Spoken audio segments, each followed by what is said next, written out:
పైసలు కడితే చాలు ఏ బండి అంటే ఆ బండి వస్తుంది కానీ మళ్ళా దాని రిజిస్ట్రేషన్ చేపించుకునుడే పెద్ద కథనుల అట్లా చేపించుకోకుంటే నడవదాయే. అట్లని రిజిస్ట్రేషన్ చేపిద్దామని ఆఫీస్కి పోతే అంత ఆల్కగా అవుతుందా?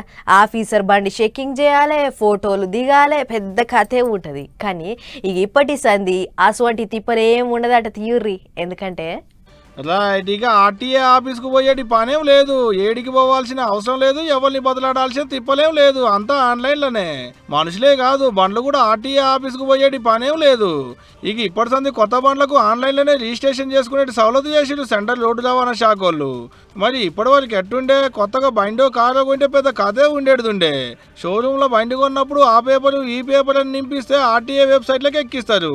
అయ్యి పట్టుకొని ఆర్టీఏ ఆఫీస్కు పోతే ఆ సంతకం ఈ సంతకం అని పెట్టించుకొని ఫోటోలు తీసుకుంటారు. అటెంక కొత్త బండిని ఆర్టీఏ ఆఫీసర్లు చెకింగ్ చేస్తే అగో గప్పుడు రిజిస్ట్రేషన్ అయ్యేడుతుండే బండి. మళ్ళీ ఆర్సీ ఏమన్నా ఎమ్మట్లనే ఇస్తారంటే అదేం లేదు. మళ్ళీ ఓ 10-15 రోజుల తర్వాతనే ఇంటికి వస్తుంది. అదే అట్టని సీదా మనమే పోతావా అంటే అంత అలకగా అయ్యేటి పని కాదు. నడిమిట్లో బోకరి ఉండాల్సిందే పక్క. అట్టయితేనే పని అవుతుంది. కస్టమర్లకు గింత తిప్పలు అవుతుందని ఏ పుణ్యాత్ముడు చెప్పిండో ఏమో కానీ ఇక ఇప్పటి సంది కస్టమర్లకు గంత తిప్పలు కావద్దని ఈ సవలతు పట్టుకొచ్చి అన్నట్టు సెంట్రల్ గవర్నమెంట్ వాళ్ళు. రవాణా రంగానికి సంబంధించి ఒకటే గొడుగులో తెలంగాణ కూడా అంతర్భాగమైనటువంటి సందర్భంగా అందరికి శుభాకాంక్షలు తెలియజేస్తున్నాం. దీనివల్ల ఇంటర్ స్టేట్ ట్రాన్స్ఫర్స్ కావచ్చు, ఎన్ఓసీస్ కావచ్చు, ఇన్ఫర్మేషన్ కావచ్చు, ఎనీథింగ్ రిగార్డింగ్ ట్రాన్స్పోర్ట్ సంబంధించిన అంశంలో డాటా ఉంటుంది. తెలంగాణ రాష్ట్రంలో రెండవ వాహనం కొనుక్కుంటే 2% పన్నుండే 2%. అది ఈ రోజు నుంచి తొలగిస్తా ఉన్నాం. రిజిస్ట్రేషన్ అనేటువంటిది గతంలో రవాణా శాఖ కార్యాలయాల్లో ఉంటుండే.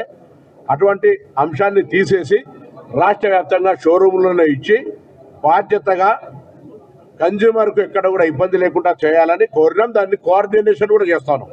గాదానికి వాహన పోర్టల్ అని పేరు పెట్టిలు కూడా. ఈ పోర్టల్ని బేగంపేటలో ఉన్న ఓ బండ్ల షోరూంలో తెలంగాణ రవాణా శాఖ మంత్రి పొన్నం ప్రభాకర్ సారే దగ్గరుండి సాల్వ్ చేసిండు కూడా. అయితే ఆన్లైన్లో రిజిస్ట్రేషన్ చేసుకునే సవలతు ఇప్పటికైతే కొత్త బండ్లకే ముంగడ పాత బండ్లకు కూడా పట్టుకొస్తారట. అంటే బండి ఓనర్ పేరు, ఆర్సీ మీద అడ్రస్, సెల్ ఫోన్ నెంబర్లు మార్చుకునే కాదు, ఆన్లైన్లోనే ఫైన్లు కట్టుకోవచ్చు, పన్నులు కట్టుకోవచ్చు. అంతేకాదు పక్క రాష్ట్రాలకు ఎంచుకున్న బండ్లకు కూడా ఆన్లైన్లోనే రిజిస్ట్రేషన్ చేసుకునే సవలతు కూడా పట్టుకొస్తున్నారట.